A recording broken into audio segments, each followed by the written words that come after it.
Un conteneur abandonné, des pièces du futur pont laissées en rade et un bulldozer en station depuis des mois.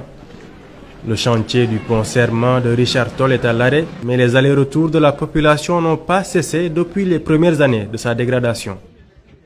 ndomb àllarba Richard Toll la ñuy xëy si campement Richard Toll la ñuy xëy si gàddal xuut Richard Toll la ñuy xëy si jagsaaw Richard Toll la ñuy xëy si Kamma Kaw Richard Toll la ñuy xëy si ñoom ñëpp Richard Toll la ñuy xëy si mais pour ñu xëy si Richard Toll léegi problème la ndax boo amul moyen de transport doo ñëw diggante pont diggante jagsaaw ak Richard Toll da nga daan dox dem dox dellu si léegi foog nga fay 1000 francs pour nga wëri ñëw Richard Toll kon léegi éliminé nañu campement éliminé nañu gàddaxut éliminé nañu ndomb àllarba éliminé nañu jagsaaw ñoom bokkatuñ ci Richard Toll te mooy ci commune bi lañ bokk de mais li ko waral mooy pont bi.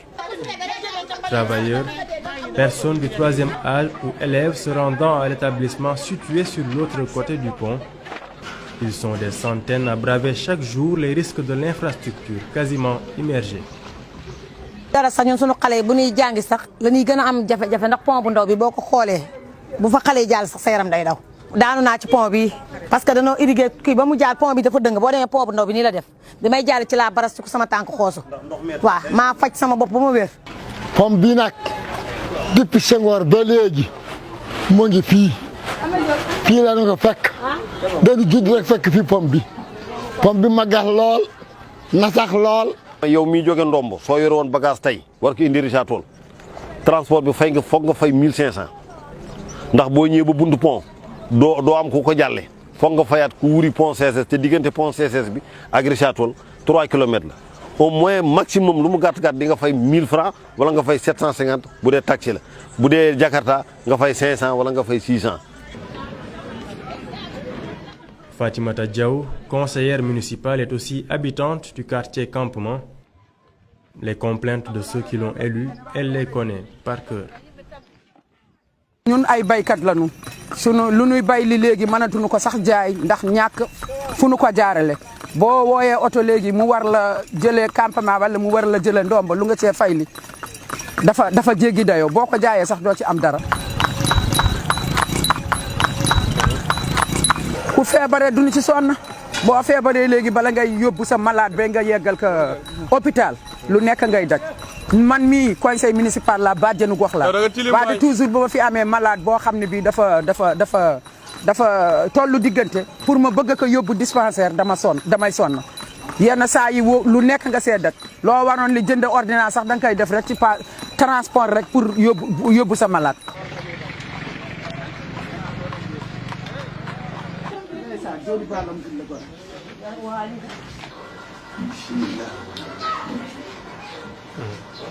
pont bi léegi am na juróom benn fukki at ak dara ba léegi pont bi préfet ñëw na fi di tere nit ñi jaar ci pont bi parce que pont bi danger la. jafe-jafe bu ñu am ci pont bi kenn mënu ko wax quoi. dafa ëpp dafa ëpp parce que fii boo feebaree pour nga jot nga dem hôpital presque ñaari kilo dañu lay yóbbu bee fale ñu wàccal nga jël beneen dem dispensaire su fekkee fii nga jaar su fekkee camp caaba ngay jaar il faut que taxi bi guddi boo ko fayul 5000 wala 4000 francs du fi ñëw. Emprunter la voie de contournement, c'est parcourir près de 3 km, voire plus lorsqu'on provient des quartiers au-delà du pont. Mais c'est surtout passer par une piste redoutée par les charretiers, principaux transporteurs par ici. mooy loolu fas boo fa jaar ñaari fan dootul mën dem dafa metti moo tax instant yi nangootuñ fa jaar da ngaa soox rek dem ci pont bi taxaw foofu te yoon bi baaxul yoon moom da ngaa dem ay secours rek te da ngaa demee risque tamit ñëpp fa la ñuy jaar. booy dem da ngay demee risque rek. côté mag yi ñoo bokk yoon wóor nga xam taxaw bu ñu waaye mag yi ñoom dañu moytu ñoom dañu moytu wala moytu mag ñoom dañu moytu kenn.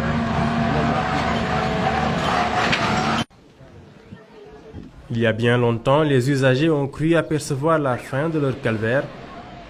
En juillet 2017, le chantier est lancé pour une durée de 7 mois.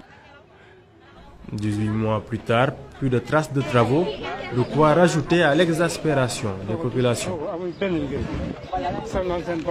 sonn nañu nañ ñu dimbale ay màggat lañu bu ñuy dem rek di daanu di tërax si di daanu nañ ñu jàppale te yàlla tax maa ngi nii tey lu ma juróom-ñaari weer maa ngi tëdd bis bu ne danaa jënd ordonnance ba léegi maa ngi nii si ordonnance laa jënd. man sama machine ñun sunu machine mu ngi nii ñooy jaay fii ceeb ñun bala ñuy dugal ceeb dañuy sonn bala ñuy génn ceeb dañuy sonn ñun nit ñi sax far ñëwatuñu sax suñu place far pour jënd parce que koo jaay bala muy yóbbu ceeb bi dina fay saako 300 wala 400 wala 500. jaayee nit mu yenu bu fayee puus fay benn yoon fay ñaari yoon ëllëgee danaan lii mënuma ko mu dem ci yeneen machine yi nan ñu dimbali ngir yàlla ak yeneen tam ñu defaral na pont bi sonn nañ trop. Le pont Serma enjambe le canal d'irrigation des champs de la compagnie sucrière sénégalaise. Mais les usagers ne pataugent pas que dans l'eau qui s'infiltre, mais aussi dans les fuites du tuyau d'évacuation d'eau usée. dafa fees léegi day évacué wu ci biir canal bi te canal bi ci la nit ñi di sangu ñi néew ñu doole amuñu robinet ci la ñuy sangu ci la ñuy raxas ci la ñuy fóot.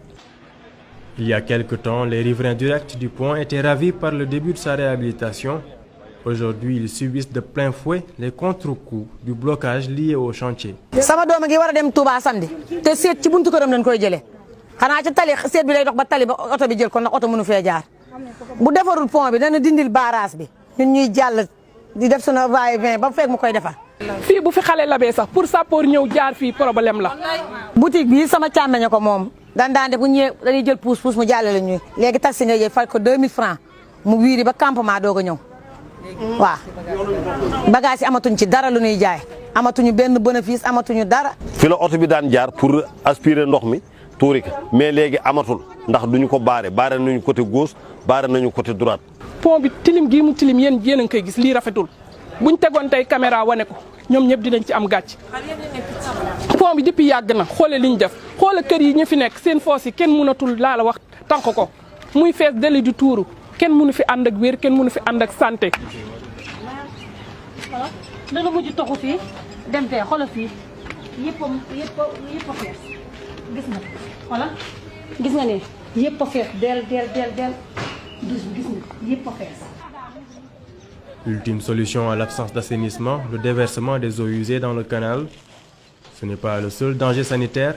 Les berges ont aussi fini par prendre l'allure de dépotoir d'ordures.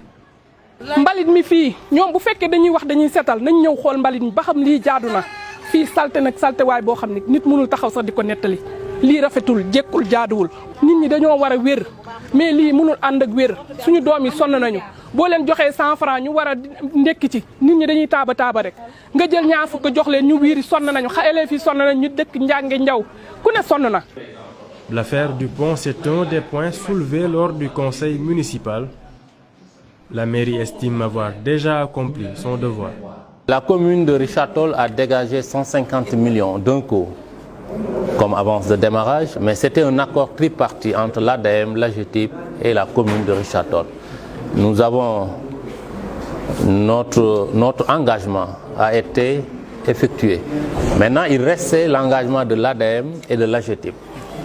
Et j'espère, avec les difficultés rencontrées par ces deux structures, qu'ils seront en mesure incessamment de pouvoir régler ce problème pour que l'entreprise soit en mesure de terminer les travaux le plus rapidement possible. C'est un coût global de 700, un peu moins de 800. Les 150 millions étaient décaissés immédiatement par la commune de Richard-Toll sur fonds propres et les 300 et quelques millions, un peu moins de 350 millions, c'était de l'argent qui restait dans le précole dû à la commune de Richard-Toll. Donc il restait 300 millions à chercher que l'AGETIP avec 200 millions a accepté de financer et l'ADM avec 100 millions a accepté de financer. Et donc, ça fait globalement un peu moins de 800 000 pour les travaux du pont, 800 millions pour les travaux du pont Sermat de Richard Toll. Et rappelez que ce pont irrigue essentiellement les champs de la compagnie sucrière. Et nous avons fait l'effort de prendre ça en charge. C'est pour dire que nous sommes dans un esprit positif, gagnant-gagnant, mais pas dans un esprit tout perdre. Nous avons voulu joindre les deux partenaires en question pour avoir une idée de la date de relance des travaux, mais aucune réponse pour le moment. Comme quoi, les habitants devront encore patienter, esquiver du mieux qu'ils peuvent, mais surtout croiser les doigts avant qu'un drame ne se produise.